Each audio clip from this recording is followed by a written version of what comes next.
Hi friends, welcome to tasty food with Meenam. ఈరోజు మన వీడియోలో బొంబాయి రవ్వని వరవసిల్లిని యూస్ చేసి ఒక మంచి ఈవినింగ్ స్నాక్ని ప్రిపేర్ చేసుకుందాం. ఇది చాలా టేస్టీగా ఉంటుంది, చాలా ఈజీ కూడా. ఈ స్నాక్కి చాలా తక్కువ ఆయిల్ని యూస్ చేస్తాం, హెల్దీ. తప్పకుండా మీరంతా ఒకసారి ట్రై చేయండి. ముందుగా స్టవ్ వెలిగించి ప్యాన్ పెట్టుకుని 1 కప్పు వరమసిల్లిని అలాగే 1 కప్పు బొంబాయి రవ్వని యాడ్ చేసుకుని సిమ్లో పెట్టుకుని గోల్డెన్ కలర్ వచ్చేంత వరకు వేయించుకోవాలి. మనం ఇది గోల్డెన్ కలర్ వచ్చేంత వరకు వేయించుకుంటేనే ఈ స్నాక్ అనేది చాలా టేస్టీగా ఉంటుంది. ఈ విధంగా వేయించుకున్న దాన్ని మనం ఒక బౌల్లోకి ట్రాన్స్ఫర్ చేసుకోవాలి. చూస్తారు కదా, ఈ విధంగా గోల్డెన్ కలర్ వచ్చేంత వరకు వేయించుకోవాలి. బొంబాయి రవ్వని వరవసిల్లిని ఏ కప్పుతో అయితే తీసుకున్నామో అదే కప్పుతో 1 కప్పు వాటర్ని యాడ్ చేసుకుని బాగా కలుపుకోవాలి. ఈ విధంగా బాగా కలుపుకున్న తర్వాత మూత పెట్టుకుని 15 మినిట్స్ వరకు పక్కన ఉంచుకోవాలి. 15 నిమిషాల తర్వాత మూత ఓపెన్ చేసి చూస్తే మనకి వాటర్ అంతా పీల్ చేసుకుందండి. ఇప్పుడు దీంట్లో మనం సన్నగా కోరిన క్యారెట్ 1 కప్పు, మీరు ఇంకా కావాలనుకుంటే యాడ్ చేసుకోవచ్చు. అలాగే సన్నగా తరిగిన పచ్చిమిర్చిని, ఆనియన్స్ని కూడా యాడ్ చేసుకోండి. 1 ఇంచ్ అల్లం ముక్క తీసుకుని కోరి వేసుకోండి. వీటన్నిటిని బాగా కలుపుకోవాలి.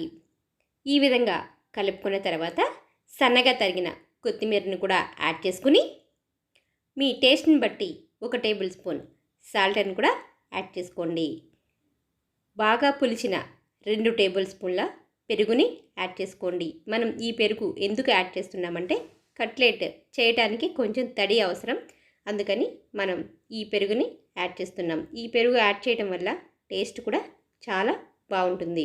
1 టీ స్పూన్ జీలకర్రని యాడ్ చేసుకోండి. జీలకర్ర ఎప్పుడైనా లాస్ట్ మాత్రమే యాడ్ చేసుకుంటే మీకు జీలకర్ర మెత్తబడకుండా ఉంటుంది. చూసారు కదా, ఈ విధంగా మిశ్రమాన్నిటిని బాగా కలుపుకోవాలి. ఈ విధంగా కలుపుకున్న తర్వాత వీటిని చిన్న చిన్న ఉండల కింద తీసుకుని మరీ లావుగా కాకుండా అలానే సన్నగా కాకుండా సమానంగా ఈ విధంగా ఒత్తుకోవాలి. మీకు చేత్తో వస్తే చేత్తో చేసుకోవచ్చు, లేదంటే ఏదైనా పాలిథిన్ కవర్ మీద కానీ పాల కవర్ మీద అయినా ఒత్తుకోండి. పొయ్యి మీద బాండి పెట్టుకుని హీట్ అయిన తర్వాత దీనికి ఆయిల్ రాసుకోవాలి. ఈ విధంగా ఆయిల్ రాసుకున్న తర్వాత మనం చేసుకున్న ఒక్కొక్క కట్లెట్ని పెట్టుకుని లో ఫ్లేమ్లో మూత పెట్టకుండా 2 సైడ్లు గోల్డెన్ కలర్ వచ్చేంత వరకు వేయించుకోవాలి. మనకి మూత పెడితే ఇవి కరకరమనవండి మెత్తగా అయిపోతాయి. సో అందుకని మనం మూత పెట్టకుండా మాత్రమే వీటిని లో ఫ్లేమ్లో గోల్డెన్ కలర్ వచ్చేంత వరకు వేయించుకోవాలి. చూసారు కదండి, ఈ విధంగా గోల్డెన్ కలర్ వచ్చేంత వరకు 2 సైడ్లు లో ఫ్లేమ్లో వేయించుకోవాలి. ఎంతో ఈజీగా ఈ స్నాక్ని మనం ప్రిపేర్ చేసుకున్నాం కదా. దీన్ని టమాటా కెచప్తో కానీ తీసుకుంటే చాలా టేస్టీగా ఉంటుందండి. తప్పకుండా అందరికీ నచ్చుతుంది. ఒకసారి మీరు ట్రై చేయండి. మరిన్ని ఇంట్రెస్టింగ్ వీడియోస్ కోసం మన ఛానల్ని సబ్స్క్రైబ్ చేసుకోండి. పక్కనే ఉన్న బెల్ ఐకాన్ని క్లిక్ చేయండి. అప్పుడు మాత్రమే మీకు నోటిఫికేషన్స్ వస్తాయి. Thanks for watching.